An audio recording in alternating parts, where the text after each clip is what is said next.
ଜୟ ଜଗନ୍ନାଥ। ସକାଳୁ ମୁଁ କ୍ୱାର୍ଟରରୁ ଆସିକି ଘର କାମରେ ଲାଗି ପଡ଼ିଛି। ଉପର ପାରାପିଟ ଆକ୍ଚୁଆଲି ହେଇନଥିଲା ବୋଲି ପାରାପିଟ କାମ କରନା ସାମ୍ନା ପ୍ଲାଷ୍ଟର କରାହବ।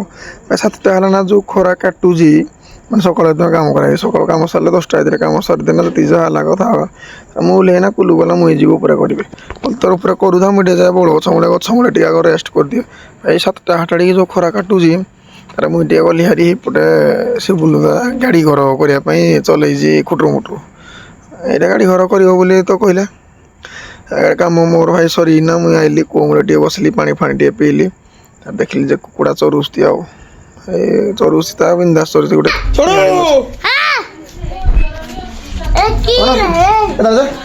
ମୁଁ ଗାଁରୁ ବାହାରିକି ପଳେଇଲି କ୍ୱାର୍ଟର ଗଲା ବାଟରେ ଦେଖିଲି ଜଣେ ସବସ୍କ୍ରାଇବ ମୋତେ ଦୂରରୁ ଟାଟା କରୁଛନ୍ତି। कौन है ये लोग? कहाँ से आते हैं ये?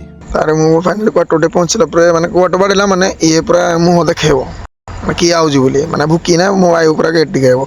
କବାଟ ଖୋଲିଦେଲା କ'ଣ ଇଏ ପୁରା କ'ଣ ବାହାରକୁ ଯିବି ତା ପୁଣି ଭିତରକୁ ଗଲେ ଚାଲା ଭିତରକୁ ଚାଲ। ଏବେଳେ ଖାଇ ପିଇନା ରେଷ୍ଟ ନେଇନା ମୁଁ ପୁଣି ଉପର ଓଳି 4:30 ବେଳକୁ ବାହାରି ପଡ଼ିଲି ଗାଁକୁ। କୁଲୁ ପ୍ୟାଣ୍ଟ ସାର୍ଟ ନେଇନା ତାର ପ୍ୟାଣ୍ଟ ସାର୍ଟ ନଥିଲା। ଖେଳିଗଲା ବାଟରେ ପୁଣି ଦେଖିଲି ଜଣେ ସବସ୍କ୍ରାଇବ ମୋତେ ଦୂରରୁ ହାଇ ହାଇ କରୁଛନ୍ତି କହିଲେ ଏଇ ମେଡ଼ିସିନ ନିଅନ୍ତୁ ଖାଆନ୍ତୁ ଆପଣଙ୍କ ଗଳା ଠିକ୍ ରହିବ। ତାର ଆମର ଫଲୋର୍ସ ଭାଇ ଜଣକ ମୋତେ ପଛ ଦେଖେଇକି ଚାଲିଗଲେ।